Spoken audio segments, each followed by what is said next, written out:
सभी स्टेनोग्राफी के विद्यार्थियों को मेरा नमस्कार। अविरल हिंदी गंगा में आपका हार्दिक अभिनंदन। आज हम जो कल हमारी कुछ व्यंजन रेखाएं शेष रह गई थी उन्हें पढ़ाने वाले हैं। तो आइए इस क्लास को शुरू करते हैं। और ये क्लास हमारी अंतस्थ व्यंजन,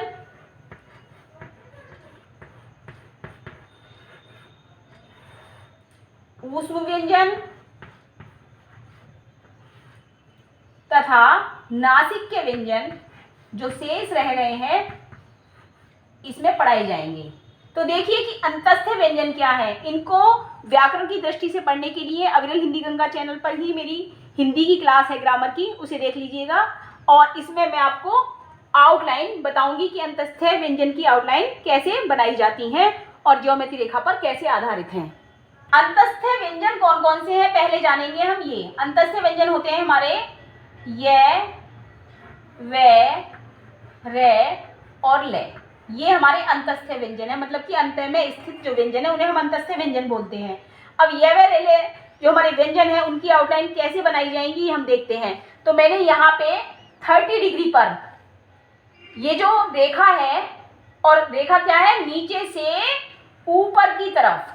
विशेष ध्यान रखना है, प्रारंभ से ही मैंने बताया है कि व्यंजन रेखा कौन सी किधर की तरफ बनानी है, मतलब कौन सी रेखा ऊपर से नीचे है, कौन सी दाएं से बाएं है, कौन सी बाएं से दाएं है, या हमारी ऊपर से नीचे, नीचे से ऊपर। इनका विशेष ध्यान आपको रखना होगा। और गहरी और हल्की रेखा का भी आपको ध्यान रखना है। तो ये व रेले जो है वो हमारे नीचे से ऊपर की तरफ ये रेखा बनाई जाती है और 30 डिग्री पर बनाई जाती है। तो हम देखते हैं कि ये जो रेखा है इसमें एक हल्का सा हुक, जिसे कहते हैं आंकड़ा, ये लगा दिया जाता है। तो ये हमारा हो जाता है ये, इस प्रकार से ये। अब जो हमने क्लॉकवाइज एक आंकड़ा लगाया है, हुक लगाया है, उसी को हम एंटी क्लॉकवाइज जब लगा देते हैं तो वो हमारा हो जाता है वे। क्लॉकवाइज लगाएंगे हुक तो ये, और अगर एंटी क्लॉकवाइज लगाएंगे तो वे। उसके बाद रे जो है वो हमारा सीधा सरल रेखा है, नीचे से ऊपर की तरफ और 30 डिग्री पर। तो ये हमारा हो गया रे। और ये व्यंजन रेखा यहां से यहां तक, ये जो व्यंजन रेखा है हमारी वक्र, ये हमारी होती है ले की। यहां मैं बना देती हूं ले, ठीक है।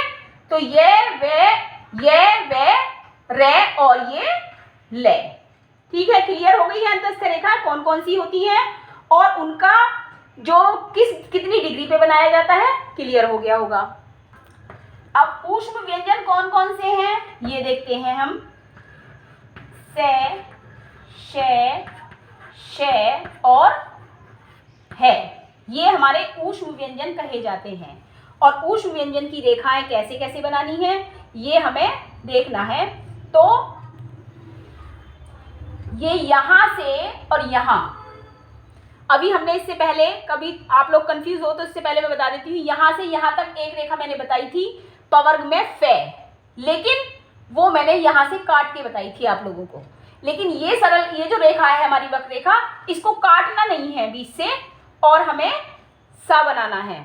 इसी व्यंजन रेखा को सादा बनाना है, से बन जाएगा, इसे बीच से काटना नहीं है। काटने के बाद उस रेखा को बोलेंगे फे। अब उसके बाद हमारा शे आता है, शे शरीफा, तो उसे हम यहां से, और लाइट ही बनानी है व्यंजन रेखा, हमें हल्की बनानी होगी, तो ये हो जाएगा हमारा शे। और जो षटकोण वाला है शे षटकोण, उस व्यंजन रेखा को भी हम इसी आकृति में बनाते हैं और लाइट ही बनेंगे। से भी लाइट बनेगा, शे भी लाइट बनेगा और शे भी, षटकोण वाला शे भी लाइट ही बनता है। और ये ध्यान रखना होगा कि इन व्यंजन रेखा को ऊपर से नीचे की तरफ बनाया जाएगा। से को, शे को, शे को। से मतलब ये से जो है वो हमारा दंत शे, ऊपर से नीचे की तरफ सरल रेखा बनेगी, वक्र रेखा बनेगी लेकिन लाइट बनेगी। इस प्रकार से शे है, लाइट बनेगा और ऊपर से नीचे की तरफ ये वक्र रेखा बनेगी। और से षटकोण जो है मूर्धन्य वाला, ये ऊपर से नीचे की तरफ और लाइट ही बनाई जाएगी। अब हम देखते हैं कि है व्यंजन रेखा किस प्रकार से बनाई जाती है। तो इसे 30 डिग्री पर ही बनाएंगे, लाइट बनाएंगे और इसमें एक क्लॉकवाइज सर्किल बनाते हुए सरल रेखा खींच देंगे ऊपर की तरफ, तो ये हमारा है हो जाता है। इस प्रकार से बताती हूं।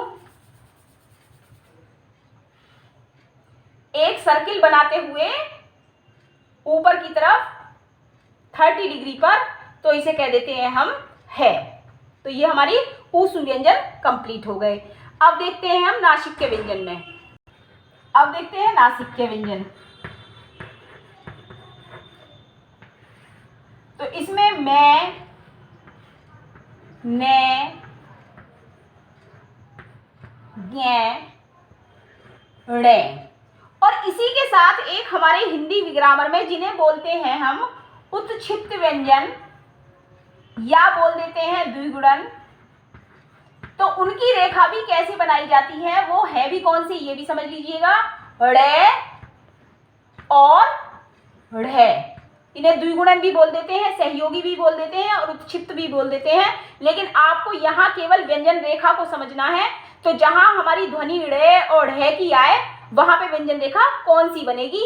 तो जो हमारा 30 डिग्री पे जो हमने ये वे रे बनाए थे और है बनाया था, उसी रेखा को हम क्या कर देते हैं कि 30 डिग्री पर बना करके रे और है एक ही व्यंजन रेखा होगी और इसे हम यहाँ से काट देते हैं बीच में। मतलब कि समझिएगा, जिस प्रकार से रे बनाते हैं उस रे को हम काट देते हैं, तो वो हमारा रे और ढ बन जाता है। ठीक है, क्लियर हो गया। अब नासिक के व्यंजन कौन कौन से हैं देखिएगा। अब हम देखते हैं मैं, ने, गे और णे किस प्रकार से बनाए जाते हैं। तो हमारे पास ये व्रत है, व्रत में ये जो हमारी व्यंजन रेखा है, इस व्यंजन रेखा को हम वक्र रेखा, मतलब कि हमें बाएं से दाएं की तरफ इस व्यंजन रेखा को बनाना है। उसके बाद यहां से ये व्यंजन रेखा है, तो ये हमारा ने। अब उसके बाद गे है, तो इस व्यंजन रेखा को ही हम डार्क कर देते हैं, डार्क, और इधर से पतला करते हुए बीच से जब डार्क हो जाएगा तो ये बन जाएगा हमारा ग, मा, न, ग। और फिर हमारा ये जो रे है इसको बनाएंगे हम इस प्रकार से, बीच से काट देंगे। ने व्यंजन रेखा को जब बीच से काट देते हैं तो वो हमारा रे बन जाता है। तो मैं, ने, गे और रे। क्लियर। तो आज ये आपका व्यंजन रेखा का चैप्टर कंप्लीट हो चुका है। अब हम कल आपको व्यंजन रेखाओं को किस प्रकार से जोड़ा जाता है ये बताएंगे। आज के लिए बस इतना ही। धन्यवाद।